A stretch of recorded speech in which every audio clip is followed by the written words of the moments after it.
लिया ना नागपुर में लिया था। नागपुर में उससे पहले तो ये पानी पहली बात सुनिए हमारी जो आपसे पानी बेच रहे हैं उनसे मैं पूछा अंदर एक पड़ा है पानी का वो पहले क्यों మనం ఎప్పటి నుంచో ట్రైన్స్లో ప్రయాణిస్తున్నామండి, కానీ ఏ రోజు కూడాను ఇది అబ్జర్వ్ చేయము.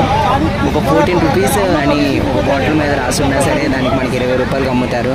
ఎందుకు అని అడిగితే ఇక్కడికి వచ్చి అమ్ముతున్నాం కదా, డైరెక్ట్గా మీ చేతిలోకి ఇస్తున్నాం కదా అని అంటారు.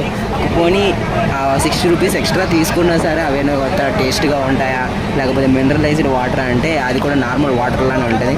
కానీ ఎప్పుడో ఒకసారి వెళ్ళే వాళ్ళు మనకి ఎందుకులా అనుకుని ప్రతి ఒక్కరిని వదిలేస్తుంటాం. కానీ ఈరోజు ఒక ప్యాసింజర్ అయితే అడిగారు, అక్కడ మేనేజర్ని కూడా పిలిపించారు. అసలు ఇది ఏంటి ఇదంటే వాళ్ళు చెప్పిన ప్రాబ్లం ఏంటంటే ఇది ఎప్పుడు 15 తీసుకుంటామండి, కానీ 20 ఎవరు తీసుకుంటున్నారో తెలియదు. 20 అయితే రిటర్న్ 20 ఒకళ్ళు తీసుకుంటే 5 రిటర్న్ ఇచ్చేస్తాను అంటున్నారు.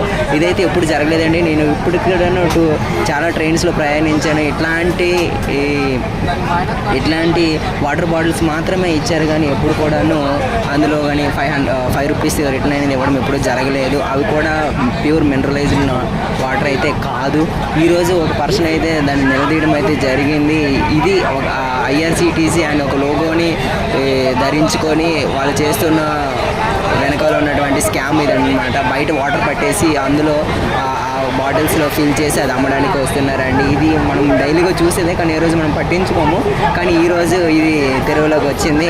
అందరూ దయచేసి మేల్కొని ఇలాంటివి ఎప్పుడైనా జరిగితే వారికి అందరికీ చెప్పండి. అది మంచి వాటర్ అయితే కాదండి. అవి బయట ఎలాగైతే వాటర్ పట్టేస్తారో వాటిని కొంచెం కూల్ చేసి తీసి పెట్టేస్తున్నారు. వాటి రేటు కూడా కరెక్ట్ కాదండి. అందరూ తెలుసుకోవాల్సిన విషయం అండి ఇది. Thank you.